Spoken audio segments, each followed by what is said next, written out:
Patriot, it looks like Topi is going to get a start tonight. I'm just curious, for the first little while of the season, when the team had 3 games, it was Levi Wednesday, Levi Friday, Topi Saturday. Is there a reason for the change? No, not specifically, just more to give those guys different looks at different times. We didn't want to give Topi every time a 3 and 4 he gets the 3rd game. It's both for both their development, both Devin's and Topi's development to play different situations and under different circumstances. He's 21 years old. Going back to the game on Friday in Hartford, is there a level of maturity you see there where he gives up 3 in the first and then you guys are able to battle back and he's not going to let another one through? I thought that was a great response. It's early in his career, but he has played pro hockey before, and I thought he really buckled down in that game, especially look at the overtime save he made. That won us the hockey game. And it was a difficult first period, and he didn't really have much of a chance on most of those goals against.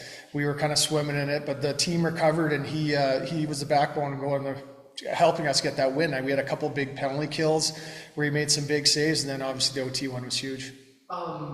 I feel like there's always such an emphasis on European skaters adjusting to the smaller guys. He's a goalie that played over in Europe. It's an adjustment for him too, right? It's a huge adjustment. Your angles are completely different. I played 1 year in Germany, and as a defender, you just can't eliminate time and space, and everything's different angles, and it's the same for a goaltender. With a wider rink, shots are coming from different areas. It's just where they have to line up as a goaltender, same as defensively, it's just different. So it takes time, and everything happens faster in the smaller sheet too. So you got to think a goalie's getting shots a lot quicker. It's a lot more condensed ozone, so things are happening with more traffic and quicker.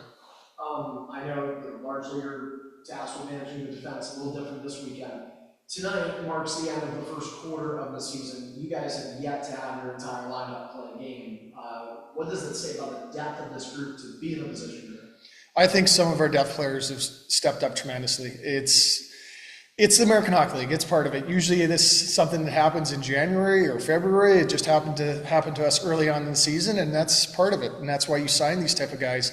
And I think the character of our depth players has shown through, and we've been able to have the success we've had because those guys have stepped up, played bigger roles, but it's more of the effort that they bring every single night. It gives us a chance to win. How much have you enjoyed having Zach Jones here? Jonesy is what I would call a wizard offensively. What he brings to a power play, there's maybe 1 or 2 other guys in the league, if anybody, that can do what he can in the offensive blue line. And that's 5-on-5 and 5-on-4. He's just at a different level offensively.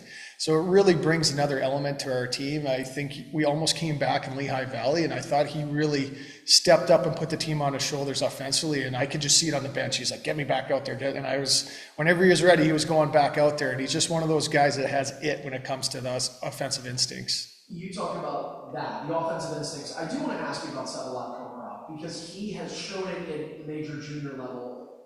What do you see from him that he needs to do, or I guess can he produce offensively as a pro?